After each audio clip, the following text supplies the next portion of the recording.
तो 5-6 साल के बाद बिजली आती है। कारखाना लगाने में 5-6 साल चला जाता है।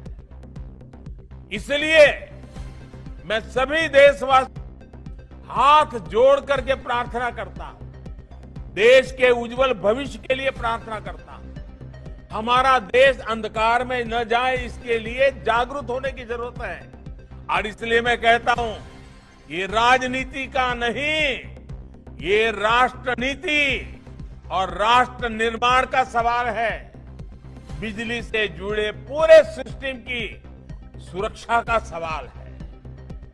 जिन राज्यों के ड्यूज पेंडिंग है, मेरा उनसे आग्रह है कि वे जितना जल्दी संभव हो सके इन चीजों को क्लियर करें।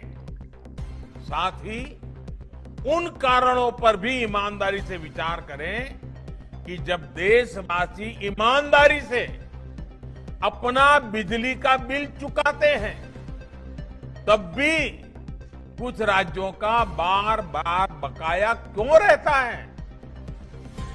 देश के सभी राज्यों द्वारा इस चुनौती का उचित समाधान तलाशना आज समय की मांग है। साथियों, देश के तेज विकास के लिए बहुत जरूरी है कि पावर और एनर्जी सेक्टर का इंफ्रास्ट्रक्चर हमेशा मजबूत रहे, हमेशा आधुनिक होता रहे। हम उस स्थिति की कल्पना भी कर सकते हैं कि अगर बीते 8 वर्षों में सबके प्रयास से इस सेक्टर को नहीं सुधारा गया होता तो आज ही कितनी मुसीबतें आकर के खड़ी हो गई होती। बार बार ब्लैकआउट होते, शहर हो या गांव, कुछ घंटे ही बिजली आती, खेत में सिंचाई के लिए किसान तरस जाते, कारखाने थम जाते। आज देश का नागरिक सुविधाएं चाहता है, मोबाइल फोन की चार्जिंग जैसी चीजें, उसके लिए रोटी, कपड़ा और मकान जैसी जरूरत बन गई है। बिजली की स्थिति पहले जैसी होती तो कुछ भी नहीं हो पाता। इसलिए बिजली सेक्टर की मजबूती हर किसी का संकल्प होना चाहिए, हर किसी का दायित्व होना चाहिए, हर किसी को इस कर्तव्य को निभाना चाहिए। एक बहुत ही गंभीर बात और अपनी बड़ी चिंता भी मैं आपसे साझा करना चाहता हूं। और ये चिंता इतनी बड़ी है कि एक बार हिंदुस्तान के एक प्रधानमंत्री को 15 अगस्त को लाल किले के भाषण में इस चिंता को व्यक्त करना पड़ा था। समय के साथ हमारी राजनीति में एक गंभीर विकार आता गया है। राजनीति में जनता को सच बताने का साहस होना चाहिए, लेकिन हम देखते हैं कि कुछ राज्यों में इससे बचने की कोशिश होती है। ये रणनीति तत्कालिक रूप से अच्छी राजनीति लग सकती है, लेकिन ये आज के सच को, आज की चुनौतियों को कल के लिए, अपने बच्चों के लिए, अपनी भावी पीढ़ियों के लिए टालने वाली योजना है। उनका भविष्य तबाह करने वाली बातें हैं। समस्या का समाधान आज ढूंढने के बजाय उनको ये सोच करके टाल देने की कोई और इसको समझेगा, कोई और सुलझाएगा, आने वाला जो करेगा करेगा, मुझे क्या, मैं तो 5 साल 10 साल में चला जाऊंगा। ये सोच देश की भलाई के लिए उचित नहीं है। इसी सोच की वजह से देश के कई राज्यों में आज पावर सेक्टर बहुत बड़े संकट में है।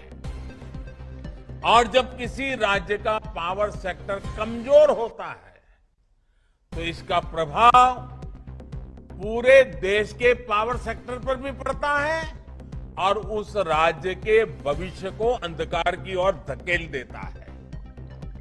आप भी जानते हैं कि हमारे डिस्ट्रीब्यूशन सेक्टर में लॉसेस डबल डिजिट में हैं, जबकि दुनिया के विकसित देशों में ये सिंगल डिजिट में बहुत नगण्य है। इसका मतलब ये है कि हमारे यहां बिजली की बर्बादी बहुत है और इसलिए बिजली की डिमांड पूरी करने के लिए हमें जरूरत से कहीं अधिक बिजली पैदा करनी पड़ती है।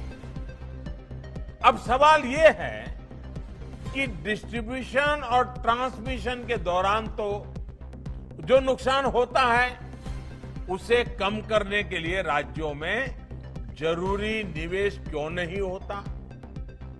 इसका उत्तर ये है कि अधिकतर बिजली कंपनियों के पास फंड की भारी कमी रहती है। सरकारी कंपनियों का भी ये हाल हो जाता है। इस स्थिति में कई कई साल पुरानी ट्रांसमिशन लाइनों से काम चलाया जाता है, नुकसान बढ़ता जाता है और जनता को महंगी बिजली मिलती है। आंकड़े बताते हैं कि बिजली कंपनियां बिजली तो पर्याप्त पैदा कर रही है, लेकिन फिर भी उनके पास जरूरी फंड नहीं है और ज्यादातर ये कंपनियां सरकारों की हैं। इस कड़वे सच से आप सभी परिचित हैं। शायद ही कभी ऐसा हुआ हो कि डिस्ट्रीब्यूशन कंपनीज का पैसा उनको समय पर मिला। उनके राज्य सरकारों पर भारी भरकम ड्यूज रहते हैं, बकाया रहते हैं। देश को ये जानकर हैरानी होगी कि अलग अलग राज्यों का 1 लाख करोड़ रुपए से अधिक का बिल बकाया पड़ा है। ये पैसा उन्हें पावर जनरेशन कंपनियों को देना है।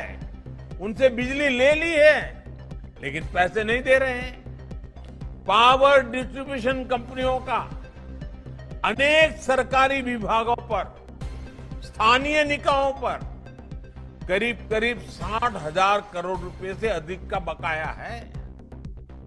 और चुनौती इतनी ही नहीं है, अलग अलग राज्यों में बिजली पर सब्सिडी का जो कमिटमेंट किया गया है, वो पैसा भी इन कंपनियों को समय पर और पूरा नहीं मिल पाता।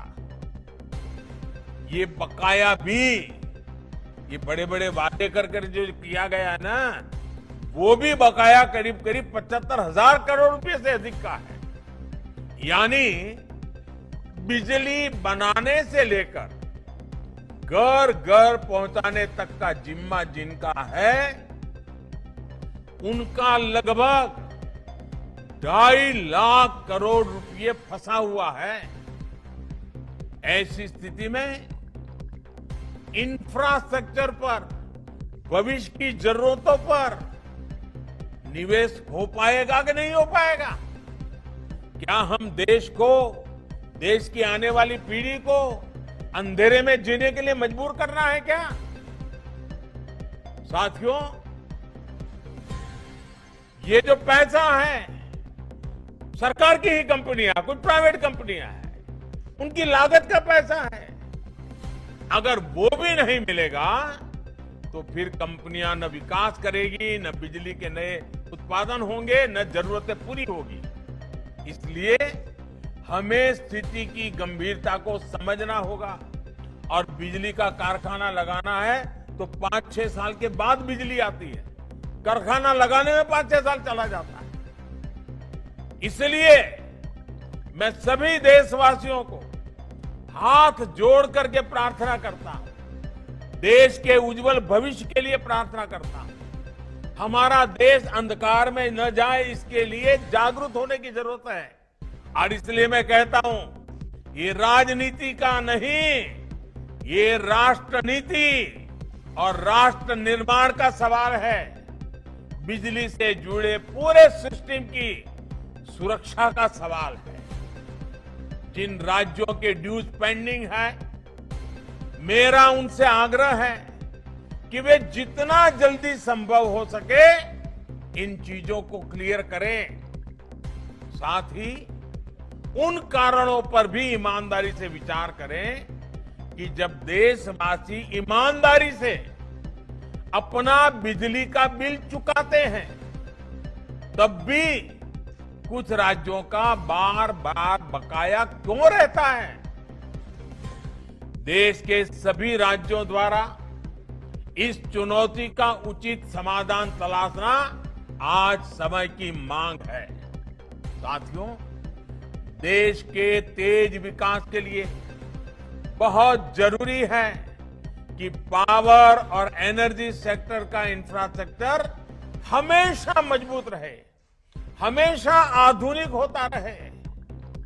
हम उस स्थिति की कल्पना भी कर सकते हैं कि अगर बीते 8 वर्षों में सबके प्रयास से इस सेक्टर को नहीं सुधारा गया होता तो आज ही कितनी मुसीबतें आकर के खड़ी गई हो गई होती। बार बार ब्लैकआउट होते, शहर हो या गांव, कुछ घंटे ही बिजली आती, खेत में सिंचाई के लिए किसान तरस जाते, कारखाने थम जाते। आज देश का नागरिक सुविधाएं चाहता है, मोबाइल फोन की चार्जिंग जैसी चीजें